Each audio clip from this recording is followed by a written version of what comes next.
Have you ever wondered what it is about reaching for our dreams that feels so hard and requires so much of our own healing? Are you curious about how moving towards your own creativity might heal what's making you feel stuck?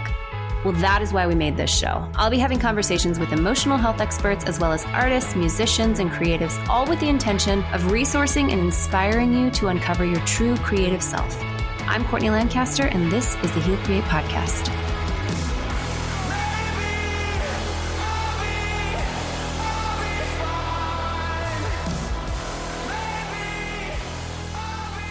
Anthony, I'm so excited that you are here.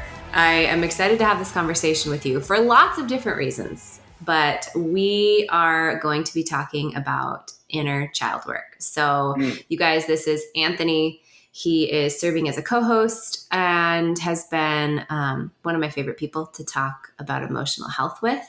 I am excited to talk about inner child work because I was saying that my best friend who has been on this podcast, Stephanie Bagato, she's a therapist from Indiana. And she talks about how, we've talked together about how, like, with everything we've learned, with everything that we've, experienced in both of our trainings to help people and also just in our own emotional health process, the whole emotional health journey can really be like boiled down to this idea of reparenting or inner child work. And there's lots of reasons for that I want to get into, but we'll just put that out there in the beginning to say, we believe it's that important. And I think that you would find a lot of science behind that as well. The reason why I wanted to talk to you about it was because you've gone through a lot of the same training that I have, and you have also gone through your own experience with reparenting, but also because there's this funny story that I don't know if you remember. It was like 5 or 6 years ago when I had been kind of going through my emotional health process, had not touched inner child work. So at the point that I met you, I just was like circling the mountain. I couldn't figure out like what is going on. And we were in a position where, because even though you're so much younger than me, by that time that we were connected, it was because you were 2 years ahead of me in this ministry training program. So you were like a junior to my freshman kind of. Yeah. And so because I was such a seeker and I was like always trying to figure out like, why am I drowning? And our particular ministry group was very emotional health focused, which I was lucky to be in that group. And so I remember one time having a meeting with you and we were talking and you said something and I was telling you like what was going on and I couldn't figure it out. And you had said something about, how do you think little Courtney feels? And I remember being like, immediately feeling like emotion, but I didn't know why. And you said, I just feel like there's this little girl that like needs comfort. And I started crying. I remember I was like a little girl again and I was crying. And I just remember like, that was such a powerful experience for me to have at that point. And it was really cool because that was like, before you really, you've just come so far in the last 5 years with your life professionally and your personal life, like with your emotional health, like so much, but you were just channeling some God wisdom in that moment, I think. And it really helped. So that's why I'm so excited to have you here. Wow. I impressed myself on the things I've said in the past. Like all the time, I'm like, did I really say that? And the other thing is like, I just love, I'm just so thankful to have shared that space with you and for me to have gone on my own journey, that I would be able to tend to the other little kids that are in all people, right? And be able just to ask a question that I had to ask myself that was posed by someone else earlier that year. Like my kind of inner child work started between my second and third year. And that was where I was meeting with someone and they were asking me the same questions that I probably asked you. And what I love about it is when I asked you that question, it wasn't just let's take a roll of questions and just send them your way. It's like, I asked you that question because I asked myself that question and I felt my little Anthony be like X, Y, and Z. or be silent or just throw a fit and just tell me straight up what's going on. And I'm like, whoa, like there's so much going on inside of me. And I never knew how to access that because it kind of just feels like this foggy, mystical force field that you're like, how do I penetrate this thing?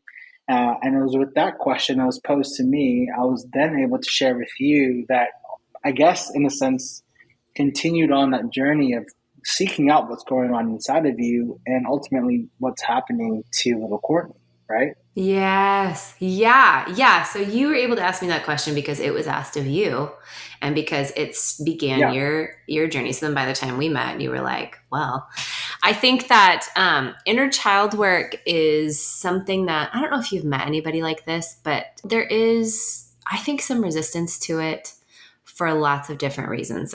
There are people that feel like it's really out there and kind of like woo woo. Mm-hmm. There are people that are resistant to it. Like, I don't know why, but every time I think about that, I don't even want to like talk about it or address it or engage that. And Right. what I really wanted to do with this episode in particular was kind of like demystify it a little bit. And again, we're not therapists, we're not professionals or experts. We're people who Not have had our own therapist. experience with people who have had our own experience with it. And now I do get to work with clients. And I know you just naturally get into all kinds of conversations with people that help people around this topic as well, just to really normalize Yeah. what it can do for your life. So Yeah. I'm very excited for this topic for sure. yeah. How would you, if somebody asked you, like, what is inner child work, Anthony, what would you say? Uh, it's funny because I feel like where I specifically work, there's a lot of like brainy, logical, like mentally processing individuals who kind of view inner child work or your true self, your inner self to be this humanistic, something that draws you away, something that like has you always internally like navel gazing and the main part is it's like it's drawing your attention away from something more greater or grander or more fuller, if you will, Yeah. depending on how they define it. And honestly, like how I would approach individuals like that, and to really anyone else, like inner child work is honestly returning back to all of those places. Well, one, I think it's returning back to yourself, just initially, like without any objective or agenda. Like I know that in my life and how I got here, or at least how I survived like my childhood into my teen years, into then unraveling that in my 20s. I'm almost 30, so I can say in my 20s. Um, but it's like it's returning to myself and discovering there's so much pain and unmet need that has never been taken care of. But also underneath that pain and unmet need, there's also an Anthony so desperate to be loved, to be cherished, to be cared for, to be Mm. wooed into things. And there's also like an Anthony, a little Anthony that's desperate to live life to the fullest and not be hampered by these fears or these lies or these things that have kept me living smaller than what I was always meant to be. And that's how I would paint the picture. Thank you for sharing that. Because I think Yeah. that's what we need is conversations around people's experience with it.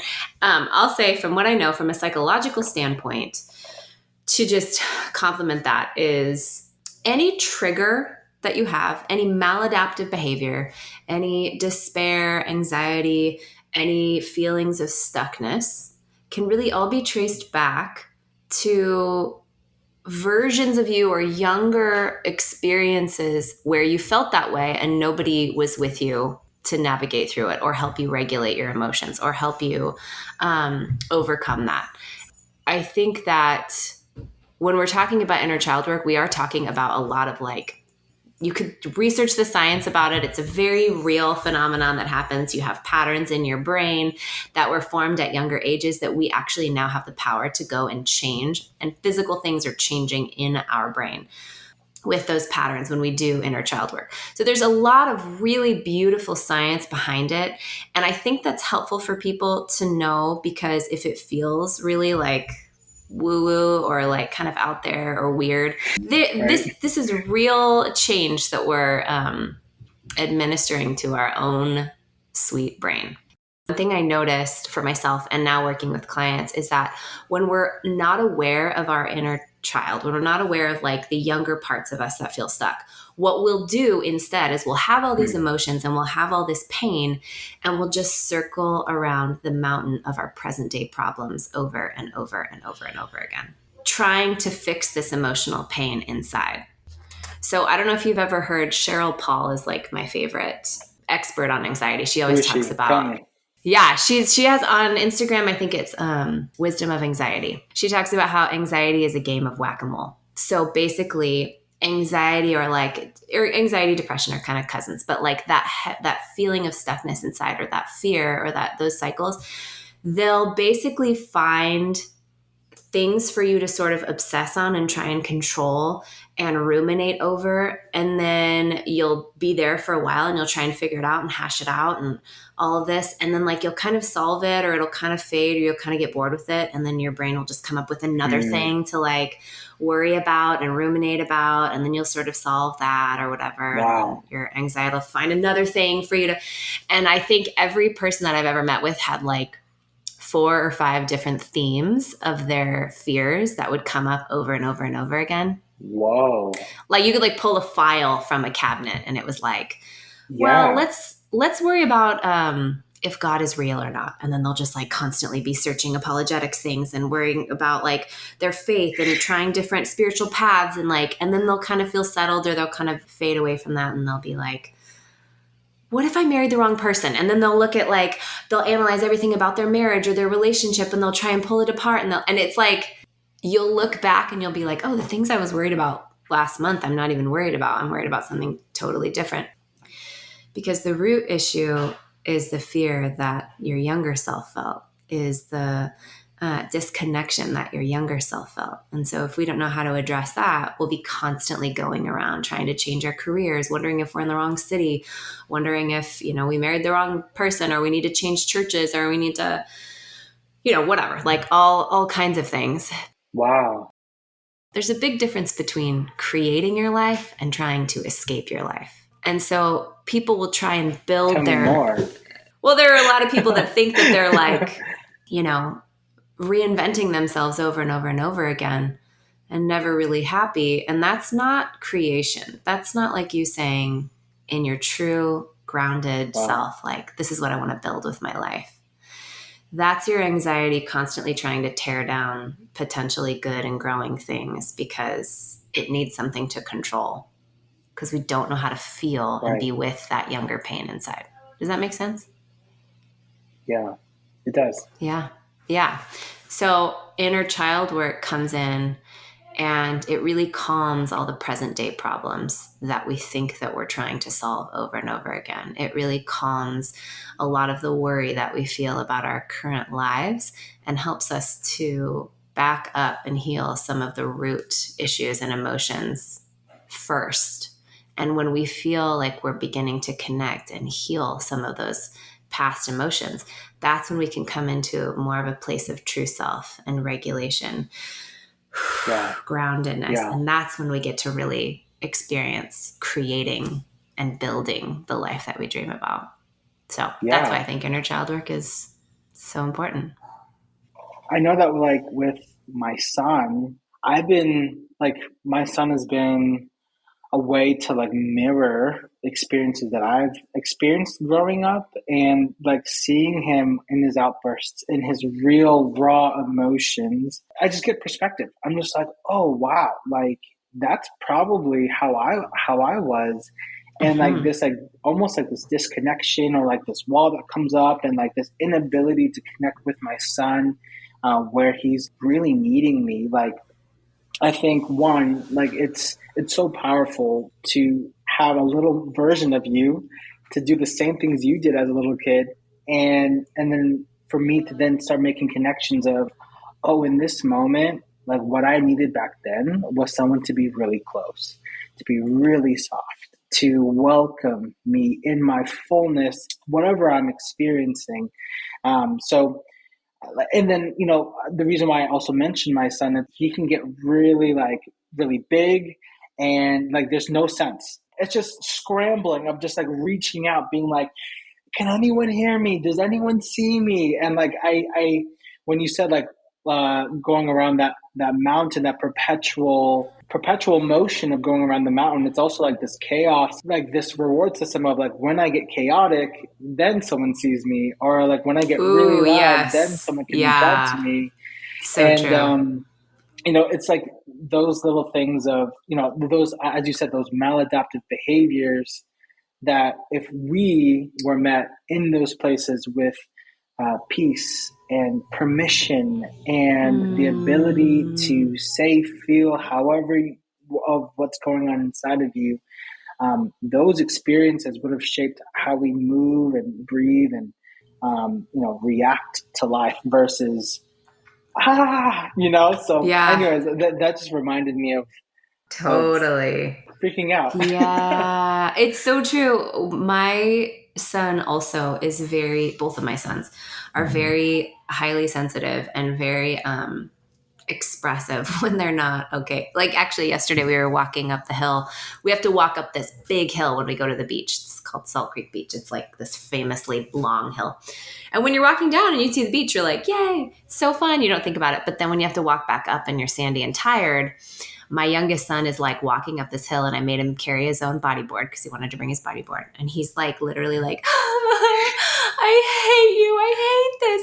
Everything is terrible. I hate my life. He's 7. He's just very like everything seems terrible. And he'll say that a lot. Like if he has a bad day or if he's really hungry, his blood sugar's low, he'll be like, I hate my life and everything's terrible. And I think that what's so interesting about that to me is that as soon as he has a snack and he settles, he's like, what are we going to do next? Like he's like totally, like as soon as we got to the car and we got him a snack yesterday, he was just like, today was so fun. I swear. But Right. what's interesting about that to me is that those are real experiences that little kids should have in safety with an adult that obviously is able to help them not hurt themselves and not hurt anyone else, but is able to listen and be present and like remind them like, hey, it's okay to be uncomfortable. This is just uncomfortable. And you're going to make it to the top of the hill and I'm going to be here the whole way. And if we need to take a break, we can take a break and it's going to be totally okay. But if we didn't have that, then we learn to kind of shut down those emotions.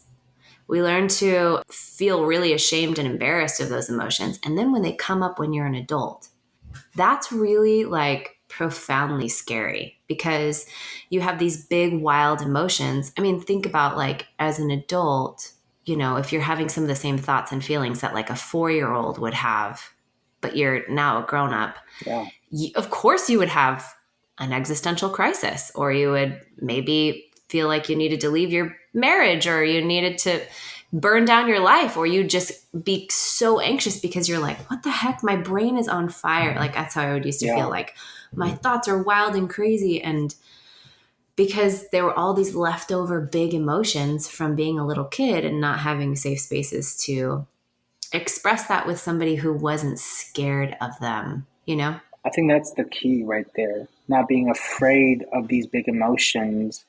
Like, I know that for me, anger is still something that I don't know how to safely emote and express and channel out of my being. Like, it's still something that I'm still trying to figure out. Like, how do I process this energy inside of me that wants to break something? And not in like a it's destructive scary. way, but it's like this thing comes up, and I'm like, on the inside, my little kid is like, oh my gosh, anger's coming. It's really scary, and you're going to feel really small. And, with inner child work, you're able to then come to that little one and be like, hey, anger is not really scary. It's not going to last forever. It's okay if you feel really small right now, and it's okay if it feels really big. And we can sit here until it looks small again. Yeah. Just the language, the tone in which we can come back to ourselves is so Yeah. powerful because then your little self, for me, I call little Anthony, can feel like, oh, like I'm no longer frantic. I no longer am alone. I'm now, there's someone bigger than me, aka adult Anthony, coming in saying, like, hey, it's okay to feel those things. And that in itself Mm-hmm. is so, so powerful. Mm-hmm. Yes, absolutely. It is a lot of speaking kindly to yourself. I feel like I was meeting with a client just last week, and he was like, I keep feeling this like imposter syndrome, feeling fake. And that's a really Mm, common thing when you have inner work to do, because your inside doesn't match your external. So you could be super successful on the outside and feel all this leftover emotion from childhood. And that would, of course, your conclusion would be like, I'm such a liar, or I'm such a fake, when really both things can be true. You can be a beautifully successful adult and have inner work to do. But he's like, yeah. I feel like such a fake, and I just have like these accusatory voices, and I just like don't know. And I'm like, what are we saying back to those voices? And how are we answering them? What would the kindest parent in the world say to that part of you? Mm, It's simple, but it's not easy. That it's really comes mm, down to like, how are we speaking to ourselves? And have we differentiated between this is my authentic self and this is my younger self? And how can I let my authentic self be with my younger self? Because what right. happens is, I think Laura Duncan says this, is that we, instead of being with our pain, if we don't know that it's a younger part of us, we become it. And so we're not with our pain, we just become our pain. And then we're just adults that are freaking out, feeling out of control and anxious. But if we Yeah. can unvelcro, which takes some time and probably, a professional help, support, if we can Yeah. unvelcro our adult self, our true self from our younger self, that is the path towards integration, or helping those younger parts, those maladaptive behaviors, those emotions that seem wild and unruly, Yeah. find peace and comfort and nurture. Yeah. How do we identify what's our adult self and then what's our inner child? Yeah, totally. One of the ways that we can identify who's my true self is just paying attention to who we are when we're not triggered. Who am I on my best day? I mean, I remember when I had so much anxiety, I would still have moments. Deb Dana, who is the creator of like the autonomic ladder, she talks about nervous system regulation, which is a whole other topic, but so important. She calls them glimmers. Glimmers Mm, means your younger self is quiet for a minute, your body feels totally safe, and you have these, like, they're called ventral openings. You have these moments where you're like, wait a second, I do know what I want to do with my life. Wait, I am okay. The world is actually really beautiful and safe, and things feel hopeful for a second. I don't know anybody who has not gone through like darkness, grief, emotional healing, who hasn't had moments like that, where it's like your protective mechanisms, your anxiety, your inner child is like, feels safe for a minute, and then you just kind of like come open. You're like, oh my gosh. Every time that happens, tell yourself, here I am. Here I am. Oh yeah, I forgot that I love to sing, and I just want, and you have like all these ideas and inspiration, and oh my gosh, I really actually think I want to cook like this meal, or I want to like yes. go call this friend, or I want to go, you feel like, like all this energy, like I could do it. That's your true self. And so if that's your true adult self, then when you're not that version, how can we recognize like, oh, this is not me right now? One of my coaches, Sarah Baldwin, she always says like, who's in my body right now? Meaning, Mm, what age version of me is taking over this moment? If I get triggered, who's in my body right now? It's not the adult me. If I'm feeling really scared and really nervous and out of control, I'm not talking about adults, um, apprehension or fear and normal nervousness. I'm talking like, if I feel out of control, if I feel really anxious, if I feel like triggered, then there's a younger version of me taking over my experience. How old is that part of me? Who's in my body right now? Instead of being like, oh my God, I remember yesterday I felt fine and inspired and joyful. And now today I'm really anxious and depressed, and like I'm just gone back to being really hopeless. So what happened was, yesterday you were in your true self, and today a younger part of you showed up, and you didn't know how to reparent it yet. wow. Well, what causes that shift to go from true self to then being hijacked, if you will, of your, you being in the driver's seat to then being like, whoa, I feel all of these things where yesterday I was so connected to who I am, and now I'm like depressed or low, like feeling really scared, or what happens? How do we get there? Something in our situation, our environment, reminds us of something that happened when we were younger that's not been resolved yet. So when we're triggered, Oh, we're having the experience of re-experiencing some kind of emotion that never found nurture or safety or companionship or parenting. So we have the wow. opportunity then when we get triggered. That's why people sometimes say, like, triggers are such a gift.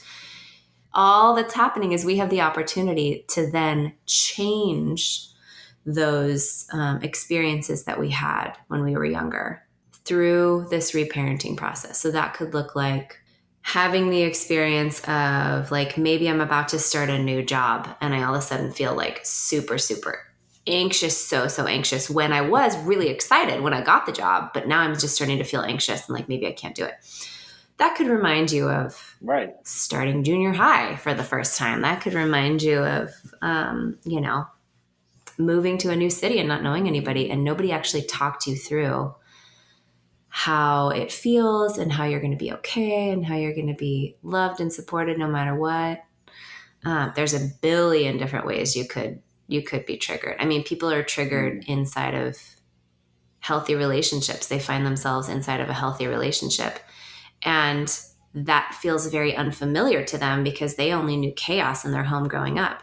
So they're like all of a sudden figuring out ways to bring chaos into their relationship. And they're Right. like, what the heck? I was really happy with this person, and now everything about them is annoying me. It's, you're triggered. Your body's like, this is unfamiliar, and wants only to know, wants to relive the Wow. familiar because then they know what to expect. So there's lots of different ways that we can get triggered.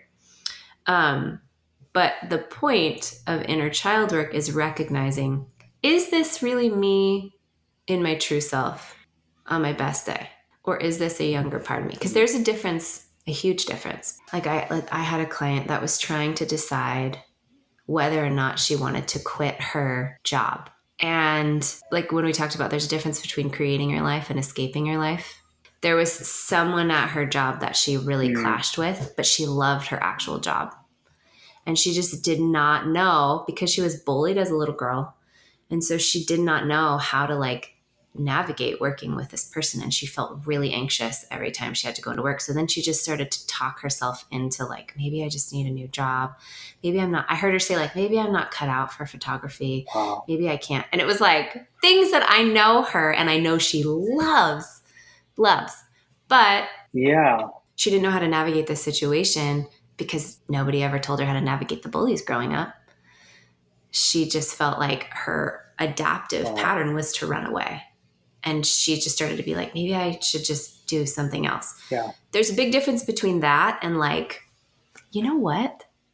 I actually am inspired to start something new. I think I'm going to start my own business. I think my photography journey has ended, and that's sad, but I'm actually excited to do something new and different with my life. That would be like the child self making your life decision, Yeah. or the adult self making your life decision. There's a huge difference. Right. Right. There's like a with the child self, it's reacting. It's reacting Yeah. to the Yeah. environment that they're familiar with Yes. and being exposed to. So this pain is so much in their face.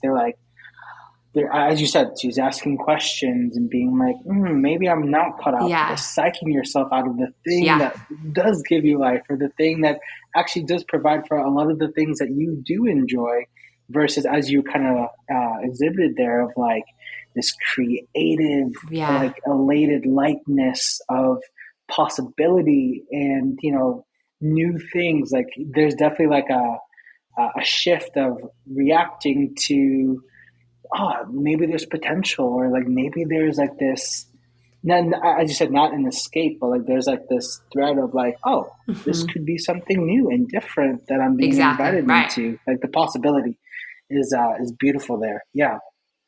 I was going to talk about, so we both have worked with Laura Duncan, and her her take on all of Mhm. this is very similar to like internal family systems, which is a therapeutic modality if anybody's familiar. But basically what Laura has you do is identify what she calls compassion people. If you're unable to be with your younger self, like you just freak out, you can't, you just become the pain, you can't be with the pain, then what you can do is you Yeah. can identify or think about someone, an adult, a loving, kind, compassionate adult that can be with that younger you.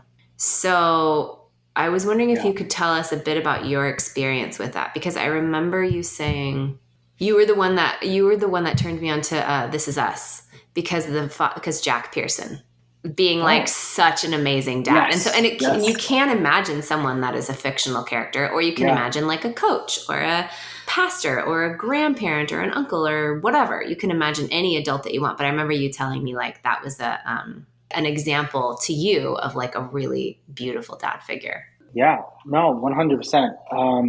Yeah, Jack Pearson, This Is Us. Like I'm in a place where like I can't continue forward because I'm just like, what do I do now without a dad? Like in the show. But like beyond that, what I've been able to connect with Laura about, like the bigger the trigger, the younger Mm, you are. So that inability to be with yourself, like adult Anthony to be with little Anthony, it is a wall that you hit, and how you can navigate that wall of, oh, I don't know what to say to little Anthony because I haven't received that yet for myself. And what Courtney was kind of sharing of like finding these compassionate people who are these gift givers, who are individuals who carry the very thing that you needed in that moment. And I know in one of my sessions with Laura, um, I was in my childhood bedroom, so I can see the blue walls and I can see the comforter that was like this teal blanket with like these like eye shaped like circles. And I remember being in this room and just experiencing so much pain and so much anxiety and just like not knowing what to do with it.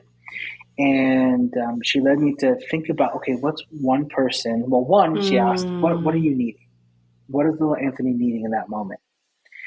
And I discovered that Anthony in that moment needed to be protected, and he needed someone big, and he needed someone to remind him that even though what feels super big inside of him, it won't consume him, it won't bully him forever.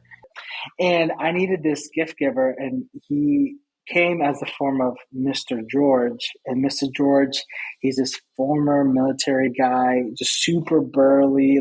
And yet he was just so full of life. I loved when he laughed. And there were moments where not only would he correct me and follow it up with so much love, but when he would hug you, like he would squeeze you. And I needed that in that moment. So, in that specific experience, we invited this gift giver in the form of Mr. George to be a protector for me of that space of what I was feeling, and to know that in that moment, I'm no longer having to manage my own little self by myself. I have the supervision and the protection and the covering of being able to then be with myself and then connect with under all of the things that I'm feeling. I'm just really, really sad right now. And because I'm sad, I'm weak, I'm vulnerable, I'm not looking anywhere else. I'm just like, this scrunched up in a ball. And now I have this big presence around me that says, as long as mm-hmm. you're here, I'll be here. And that blows me away, and I Wow. love that man so much. I'll send him voice messages and just tell him he actually had a stroke, and I gave him a call, and he wasn't able to fully verbalize everything, but I could tell that he was crying, and I Oh just my told him how much he's goodness. impacted me. And Wow. again, it's just like it's just stuff like that of like now whenever I come back to that little self inside of me, I see Mr. George with my younger self. So now I'm returning to a pathway, as we're kind of full circle, returning to a pathway of, oh, there I am and there he is, and now we can approach it And I, as an adult self, can now come to my younger self in that moment now because I have this bigger person that can aid me, support me, guide me as we both come and bring this gift together. That's a pillar of trauma science. Peter Levine, who's like one of the fathers of trauma science, talks about it's never too late to give yourself the childhood you deserved. And so what you're doing when you're imagining that younger you with Mr. George is you're giving that younger you the childhood that you deserved. That's the magical thing about inner child work is it actually makes you more of a capable, inspired adult. It doesn't actually take you away from your adult life. It doesn't, suck you back into the past. It actually is the opportunity for you to be more in your true self. Yeah, 100%. I mean, the after effects, like from that moment, in the grand scheme of things, it's not like this blanketing, like, oh, now I'm able to do this. Now I can public speak. Now I can run for president. It's like, instead, it's like this confidence of I'm no longer alone in that moment. And now I have something to ground myself and to center myself of like, oh, I feel really chaotic right now. I feel really alone. I feel really stressed out. And I also have the experience of being with myself and having these gift givers give me the thing that I needed. And I'm no longer alone. So like now I'm grounded in one place, in this one little square, in this array of whatever experiences that I've yet to approach and comfort and bring gift givers in. But I have this little square. And that's the confidence and that's the hope of I can continue to build out the rest. Yeah, well, there's actually a lot of cool science there too. So you created a new core memory. And there's the question that I certainly asked when I started my trauma work was, do I have to go back to every single memory that I've ever had? And what we know now is no, you don't. First of all, you never have to remember your memories to heal. I always want to say that to anybody who's scared of the healing process. Never. You never have to. Maybe some of the physical sensations gently, but never the moment. You never have to relive that. And when we can heal some of these traumatic alone moments or neglect or even abusive moments that we've experienced as a child, every time we go back and we heal one of them, we bring someone in, we change the story, we give that younger part what they needed in that memory or that moment, all of our traumatic moments heal a little bit. It's almost like your brain, after a few rounds of this, understands, oh, if there is a trigger that comes up, there's somebody here. Like I've experienced that enough to not have to keep bringing these triggers into the present moment. So every time you do that and you create, especially in the beginning when you're doing these really powerful, moments with support, I would say, probably don't try and do this first off by yourself. You really are able to create new core memories and create a new experience of being an adult. And I love how you said too, it didn't turn you into someone that you're not. It didn't like you healing your past didn't turn you into like, and then I realized I was actually going to run for president or like totally change my life or burn down my life. That's actually not at all what happens. Again, Cheryl Paul, she says like the number one reason why people are afraid to heal is because they're afraid something about their current life is going to change. They're going to find something out about themselves that means they have to burn down their life, or they're going to have to like change everything. But she's like, that's the Hollywood version of inner work. The truth is, when you actually heal, you just become more yourself. You like actually start to enjoy the life you have. The life you have, the spouse you have, the kids you have, the city you live in start to open up and you see the magic that's always been around you. Isn't that so cool? Yeah.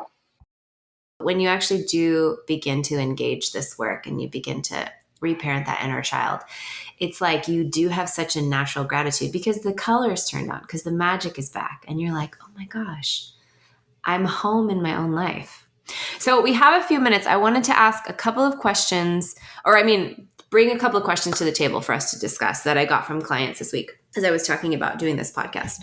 And one of my clients said that like her biggest resistance to doing inner child work was she didn't want to, she didn't want to dishonor her parents. Like she's like, I love my parents. Like I don't want to go back and like take anything away from my childhood. Like I love my parents, Mm. and even if they were imperfect, I like feel so scared about that.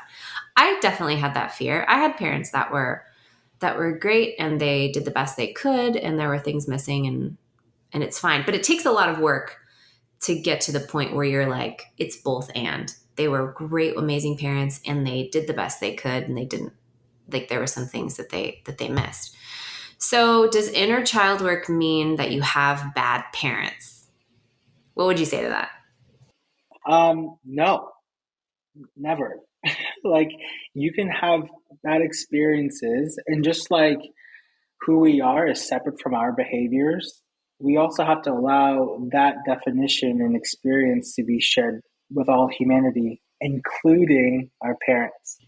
And I know that for me, when I discovered, like, oh, like being provided for by a parent is a pretty basic need, um, that kind of unraveled, like, oh my gosh, my parents didn't give me anything. So, like, this pendulum shift of from here, it just swung. And now I villainized my mom and I hated my dad. And Yeah. then being able to discover compassion for myself, I was then able to see, Yeah. oh my gosh, Yes. they're little kids too on the inside. And they didn't know what to do. They weren't met where they needed to be met. And then the pendulum shifted. And, with that shifting, and again, with time, like, you'll then come to a place where, as you said, you can discover this both and of, you could have experienced a really tough childhood, or just you could have experienced pain that was never comforted, or unmet need that was never filled, and also have parents that didn't know what to do, did the best that they could. And it doesn't excuse your experiences, because those experiences are real. Those are experiences that you carry that can get rewired and ultimately comforted and healed. And Yeah. um, those two truths can be in tension. Of, yes, I did have this childhood. I also did have parents that did the best that they could, and then the rest is up to us to revisit and bring good givers to. I just agree. Because I mean, the extremes too of like, my parents were perfect, I think it's something wrong with me. And then the other extreme is like, my parents were the worst, and I can't believe, like, it's in the middle. Like, there's nothing wrong with anyone. We all are we doing the best that we could. There's also, I think, something to be said for the fact that in this time in history, we are talking about emotional health more than ever before. Our parents literally didn't have access to this kind of information. Yeah, So even if, they had been clued into, like, maybe I right, need to change things, it would have been harder for them to come right. across a lot of this. That's not excusing poor parenting. It is just a fact that, like, we talk so much more about being triggered and trauma and healing and emotional Sure. health work and inner child work than our parents ever even heard of. And so you're not dishonoring your parents to go back. You're giving yourself what you didn't have. And it's okay to do that. The other question that I had about inner child work was somebody Yeah. who talked about how it's hard for her to validate her own experience because her sister had a totally different experience of their childhood. I was thinking a lot about that, I should say. And I was thinking, there can be two people that are in an accident and have two totally different injuries. There can be people that experience things really differently and have different Yeah. personalities. And I think invalidating our experience has actually a lot to do with us being afraid of the emotions that are underneath. And so we find these reasons to invalidate our experience because we're just so afraid to feel those feelings and emotions. It matters that it's concerning to you. It matters that you're worried about your experience. It matters that the emotions feel really painful and scary, but as a reason to not go back and take a look at what your younger self might have needed. That might be more of a way that your brain is trying to protect you from doing that work. Okay, so what would we say to somebody that was maybe the idea of inner child work has either been really scary or they've never even heard of it before and they just wanted to get started on their journey? What do you think you might say to somebody who was interested in that? Yeah. Well, one, I would say the fact that they're even curious about it shows Mm, that their heart is postured and positioned to actually listen. And I would definitely say, one, I'm so proud of you. Like, way to come to a place where you're actually willing to engage who mm-hmm, you are. Because that is very scary sometimes. And it does take a lot of courage to look at the things that are really painful. And it's not mm-hmm, just painful, they matter to you, they happen to you. So, one, I would say I'm very proud of you to start looking and searching for you in those experiences, because it's not just the experience, it's where are you in that experience. So, like, and two, I would say you're perfect. I think that's what I would say. I would just like, hey, like, any place that challenges your perfection and the beauty and the identity that you were given and instilled and breathed in and crafted in, any place where that is challenged, that is a worthy place to find that experience, to find that piece of you that is so desiring. Hey, can someone just tell me I'm okay? Like, it's so much simpler, and it's just like that for me would be, for some, very challenging to be like, whoa, what is this perfect self like? Don't you need someone to help you? And it's like, of course, like we do need people, um, but we're not like putting mm-hmm. pieces together. It's rediscovering pieces of ourselves and bringing them back home. What would you say to anyone who's like either logging onto this podcast because they saw inner child work and they are probably feeling either inspired, intrigued, or maybe like obstinate and being like, still feels frou-frou-y. What would you say to individuals like that?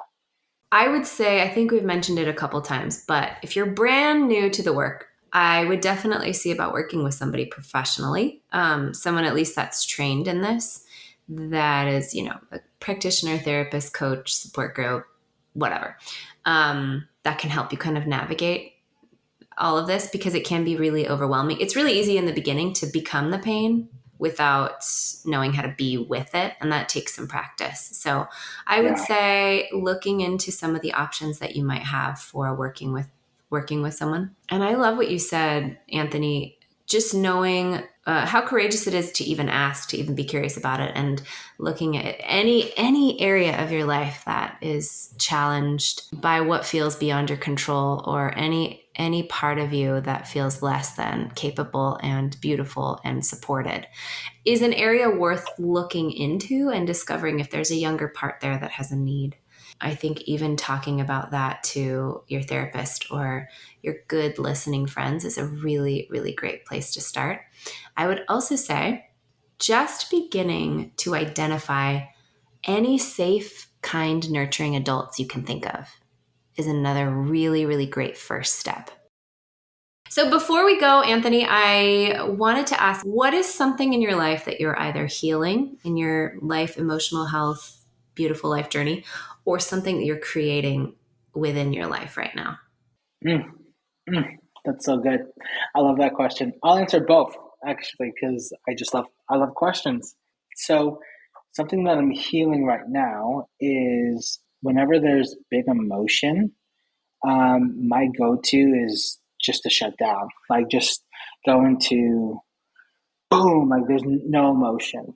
How I have been healing that is, one, just recognizing it and not bullying myself or shaming myself to feel that. And then, like, a layer underneath that is just asking myself, how old am I where I wasn't met when I had high emotion or really big reactions? And then a layer underneath that is then asking myself, what am I needing in that moment? Do I need to be heard? Do I need just to express, hey, I'm feeling really overwhelmed and this feels like a lot to me. Can you give me just a couple seconds? Can you give me a moment just to be with myself? Um, so that's been something that's been in and out of my healing journey because it actually is like definitely like a wall that if I'm not conscious of, I'll just go into that repetitive pattern that we've been talking about. So definitely something that I'm personally going after in regards of healing.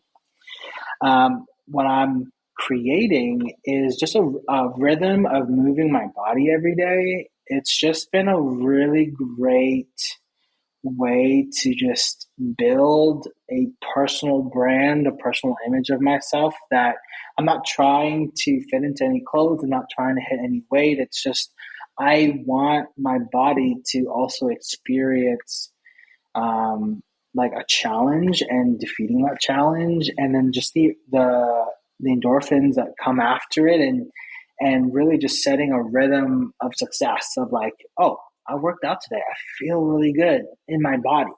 And that can be like another way of feeling safe within yourself, is putting yourself to a challenge physically, nailing that challenge, or it just causing everything to just go to the gym and doing something that costs you something, to then be like, wow, I feel good.